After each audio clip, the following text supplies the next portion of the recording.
दोस्तों फाइनली जिस चीज का हम सबको इंतजार था वो दिन आ चुका है, यानी पाकिस्तान का T20 वर्ल्ड कप 2026 का क्या स्क्वाड होने जा रहा है। और अब पाकिस्तान का T20 वर्ल्ड कप का जो स्क्वाड है वो सामने आ चुका है, यानी 15 नाम पाकिस्तान के स्क्वाड के रिवील हो चुके हैं। सो कौन से 15 नाम T20 वर्ल्ड कप 2026 के स्क्वाड में शामिल हुए, वो 15 नाम आपके साथ शेयर करूंगा। और पाकिस्तान का जो स्क्वाड है उसने 3 बहुत बड़ी तब्दीलियां की है। सो वो 3 तब्दीलियां कौन सी है और क्या बाबर आजम पाकिस्तान के T20 वर्ल्ड कप स्क्वाड में होंगे या नहीं, इसको लेकर भी एक बड़ी अपडेट है जो आपके साथ शेयर करूंगा। और कौन सा पाकिस्तान का T20 वर्ल्ड कप 2026 का स्क्वाड फाइनल होकर सामने आया वो भी आपके साथ शेयर करूंगा। उसके अलावा जो पाकिस्तान का T20 वर्ल्ड कप का स्क्वाड है उसमें कौन से 3 रिजर्व खिलाड़ी होंगे, बड़े हैरानकुन खिलाड़ियों को रिजर्व में शामिल किया गया है। जब वो 3 नाम आप सुनेंगे तो आपका दिमाग हिल जाएगा। सो रिजर्व के अंदर कौन से 3 खिलाड़ी शामिल हुए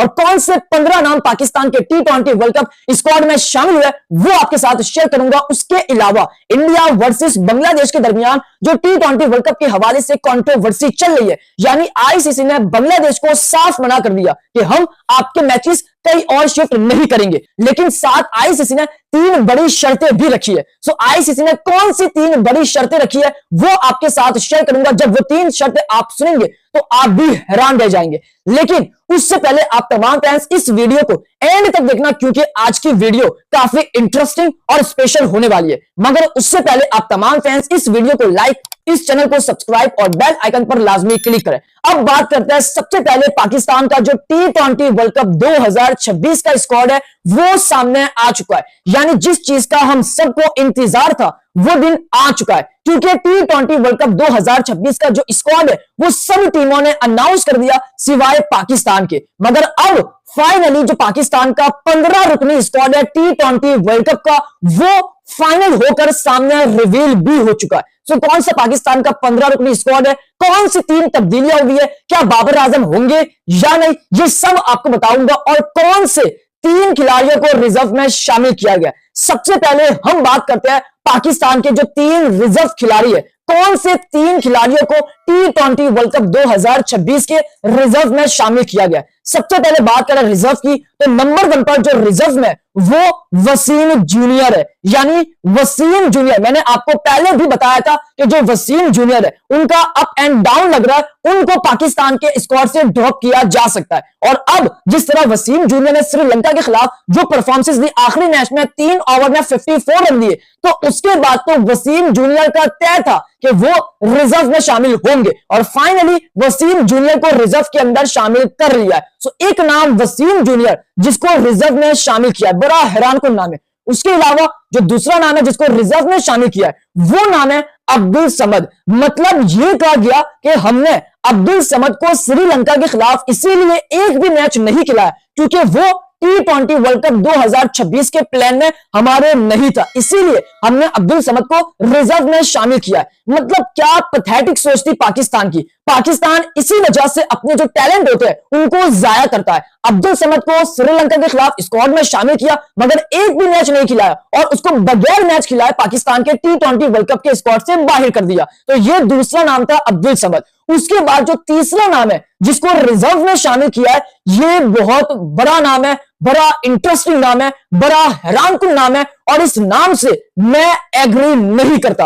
वो नाम है उस्मान तारिक। हाँ जी, उस्मान तारिक को भी रिजर्व में शामिल किया है और यही कहा है कि हमने श्रीलंका सीरीज में उस्मान तारिक को एक भी मैच नहीं दिया। उसकी वजह यही थी कि हम उस्मान तारिक के साथ नहीं जाना चाहते T20 वर्ल्ड कप में। मतलब वसीम अकरम कह रहे थे कि भाई साहब उस्मान तारिक आपका ट्रम्प कार्ड है, उस्मान तारिक श्रीलंका में वो कुछ कर देगा T20 वर्ल्ड कप में जो आपने नहीं सोचा होगा और उसी उस्मान तारिक को बाहर फेंक दिया। मतलब उस्मान तारिक आखिरी मैच खेलता है पाकिस्तान से, हैट्रिक करता है। Usman Tariq ILT T20 league में आकर अपनी टीम को चैंपियन बनाता है। उस्मान तारिक CPL में टॉप विकेट टेकर रहकर अपनी टीम को चैंपियन बनाता है। उस्मान तारिक T10 लीग में अच्छी बॉलिंग करके अपनी टीम को चैंपियन बनाता है। जब इस तरह का बॉलर श्रीलंका के खिलाफ खेलता तो जाहिर सी बात है उसको T20 वर्ल्ड कप में भी शामिल करना पड़ता। इसी वजह से उस्मान तारिक को श्रीलंका सीरीज में मौका नहीं दिया और अब T20 वर्ल्ड कप के स्क्वाड से बाहर कर दिया। तो ये बड़ी घटिया सोच थी पाकिस्तान की सिलेक्शन कमेटी की, बड़ी पैथेटिक सोच थी पाकिस्तान की सिलेक्शन कमेटी की कि उस्मान तारिक को बाहर कर दिया। अच्छा, जो पाकिस्तान के 15 नाम T20 वर्ल्ड कप के सामने आए और 3 खिलाड़ी रिजर्व के सामने आए, ये लीक जानबूझकर करे ताकि पाकिस्तान फैंस का क्या रिएक्शन आता है इस स्क्वाड पे। अगर रिएक्शन ठीक होगा तो ये पब्लिक कर दिया जाएगा, वरना इसके अंदर तब्दीलियां होगी। तो हम सबको मिलकर उस्मान तारिक को लेकर आवाज उठानी है। कमेंट बॉक्स में भर भर के कमेंट किए जाए कि उस्मान तारिक को T20 वर्ल्ड कप के स्क्वाड में शामिल किया जाए। तो ये 3 नाम थे, उस्मान तारिक, अब्दुल समद और वसीम जूनियर, जो रिजर्व में शामिल है। बट अब बात करते हैं वो 15 नाम कौन से जो T20 वर्ल्ड कप 2026 के स्क्वाड में जो है उनको शामिल किया है। सबसे पहले पाकिस्तान का जो T20 वर्ल्ड कप का स्क्वाड सामने आया, जो लीक हुआ है, 15 नाम, उसमें नंबर 1 पर आपको नजर आएंगे सलमान अली आगा, जो कि कप्तान है। ये बड़ा अच्छा नाम है, मतलब इन्होंने लास्ट मैच में जो परफॉर्म किया है भाई साहब, इन्होंने साबित कर दिया कि अगर हम करना चाहें तो हम कर सकते हैं। तो एक नाम आगा सलमान है जो कप्तान है, और लोग कहेंगे कि ये तुक्का था, तो मैं कहूंगा कि नहीं भाई, ये तुक्का नहीं था। सलमान अली आगा ने 6 मैच खेला नंबर 3 पर, और भाई साहब सलमान अली आगा का जो स्ट्राइक रेट है वो 164, 145 और 375 का स्ट्राइक रेट था नंबर 3 पर। यानी सलमान अली आगा ने सिर्फ 6 बार बैटिंग की है नंबर 3 पर, और उनका स्ट्राइक रेट जबरदस्त है। तो कोई ये तुक्का नहीं था, इससे पहले भी आगा सलमान ने नंबर 3 पर अच्छे स्ट्राइक रेट से बैटिंग की है 1 डाउन पोजीशन पर। तो नंबर 1 पर आगा सलमान होंगे, नंबर 2 पर आपको नजर आएंगे साहिब जादा फरहान, नंबर 3 पर साइम अय्यूब होंगे, नंबर 4 पर फखर जमान होंगे। मतलब फखर जमान को पाकिस्तान के T20 वर्ल्ड कप स्क्वाड में क्यों शामिल किया है? अगर शामिल किया है तो फखर जमान भाई साहब ओपनिंग में बनते हैं, अदरवाइज वो पाकिस्तान के स्क्वाड में नहीं बनते, क्योंकि पाकिस्तान के पास इतने ओपनर्स है कि भाई साहब कोई परफॉर्म कर ही नहीं पाता। नंबर 4 पर फखर जमान है, नंबर 5 पर शादाब खान है, नंबर 6 की बात करें मोहम्मद नवाज है, नंबर 7 पर अबरार अहमद है, नंबर 8 पर बड़ी तब्दीली है ख्वाजा नाफे की। हाँ जी, ख्वाजा नाफे ने जो लास्ट मैच के अंदर परफॉर्म किया, उसने प्रूव कर दिया कि भाई साहब मैं उस्मान खान से बेहतर हूं। तो ख्वाजा नाफे, उनको भी T20 वर्ल्ड कप में शामिल कर लिया है। उसके अलावा नंबर 9 पर सलमान मिर्जा है। उसके अलावा नंबर 10 पर एक ऐसा नाम है, मैं नाम नहीं बताऊंगा, मैं आपसे जानना चाहता हूं, ये वो नाम है जिसकी बिग बैश लीग में हाइप बनी हुई है। तो आप कमेंट बॉक्स में बताएं कि नंबर 10 पर वो खिलाड़ी कौन है जो पाकिस्तान के T20 वर्ल्ड कप के स्क्वाड में शामिल हुआ है। नंबर 11 पर शाहीन अफरीदी कमबैक कर रहा है, नंबर 12 पर नसीम शाह, नंबर 13 पर उस्मान खान है। हाँ जी, उस्मान खान को भी शामिल किया, अभी बताता हूं। उसके अलावा नंबर 14 पर हारिस रऊफ है। क्या हारिस रऊफ कर रहा है, मतलब पाकिस्तान की क्या सोच है, क्यों हारिस रऊफ को शामिल किया है, क्या पाकिस्तान उससे निकलवाना चाहता है बड़े इवेंट में। नंबर 15 पर आपको नजर आएंगे फहीम अशरफ, एक और ऑलराउंडर। मतलब पहली बात तो मुझे समझ नहीं आती कि श्रीलंका में स्पिन कंडीशन है और पाकिस्तान दर्जनों के हिसाब से फास्ट बॉलिंग के साथ क्यों जाना चाह रहा है। Salman Mirza fast bowler, Shaheen Afridi fast bowler, Haris Rauf fast bowler, उसके अलावा फहीम अशरफ फास्ट बॉलर और आपके नसीम शाह, 5 फास्ट बॉलर पाकिस्तान के स्क्वाड में क्या कर रहे हैं। हालांकि सबको पता है कि भाई साहब पाकिस्तान जहां खेल रहा है वहां पर स्पिन कंडीशन है। फहीम अशरफ की जगह अगर आप अब्बास आफरीदी को ले लेते तो बेहतर रहता। फहीम अशरफ की कोई परफॉर्मेंस नहीं है।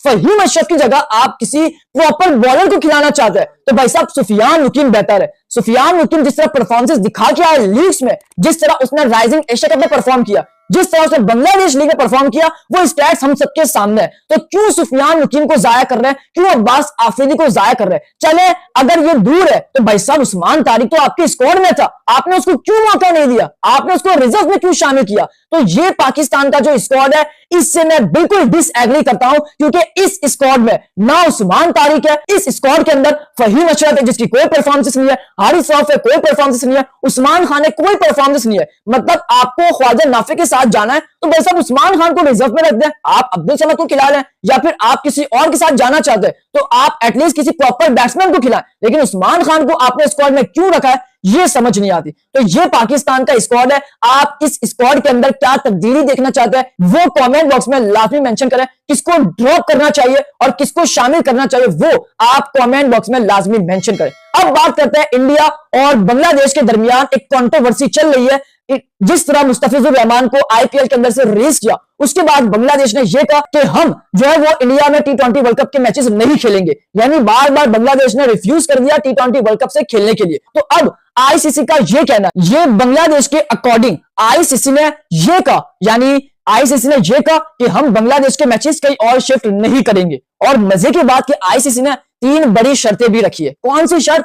आईसीसी ये कह रहा है कि बांग्लादेश को मैचेस तो इंडिया में ही खेलने पड़ेंगे, लेकिन जो 3 शर्तें है उसमें पहली शर्त कि आईसीसी ने यह कहा कि जो आपका स्क्वाड होगा टी20 वर्ल्ड कप का, उसमें जो आपका मेन बॉलर है जिस पर हाइप बनी हुई है मुस्तफिजुर रहमान, वो इंडिया नहीं आएगा टी20 वर्ल्ड कप खेलने। ये पहली शर्त है। मतलब क्या अजीब शर्त है। उनका मेन बॉलर उनको कैसे छोड़ के आ सकता है बड़े इवेंट में। तो आईसीसी ने एक ये शर्त रखी कि आपको इंडिया आना है खेलने और मुस्तफिजुर रहमान के बगैर आना है, ये पहली शर्त है। उसके अलावा दूसरी आईसीसी की शर्त कि भाई साहब आपके मैचेस तो इंडिया में होंगे, लेकिन जो आपकी पब्लिक होगी वो इंडिया में मैचेस देखने आए तो कोई भी फैन बांग्लादेश का फ्लैग ना लेकर आए, ना लहराए और बांग्लादेश की जर्सी ना पहने और बांग्लादेश के नारे ना लगा। ये आईसीसी ने दूसरी शर्त रखी है। मतलब ये कैसे पॉसिबल है कि अगर बांग्लादेश के मैच है, उनके फैंस उनको अगर सपोर्ट करने आते हैं तो भाई साहब उनका तो फ्लैग लहराएंगे, उनकी जर्सी पहनेंगे, उनके नारे लगाएंगे। लेकिन आईसीसी कहता है ऐसा कुछ भी नहीं होना चाहिए,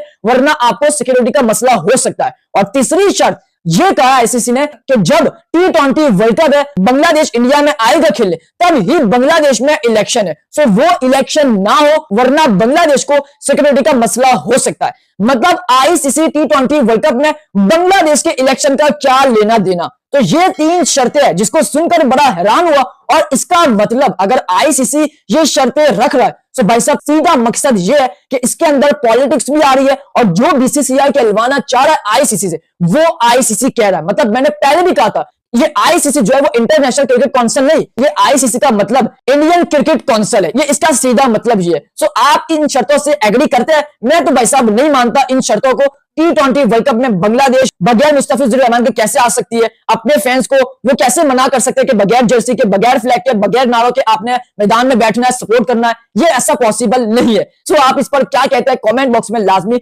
मेंशन करें। जाते जाते सब्सक्राइब करें, इस वीडियो को लाइक करें, प्यारे से कमेंट करें। उम्मीद करता हूं कि आपको मेरा आज का व्लॉग काफी पसंद आया होगा।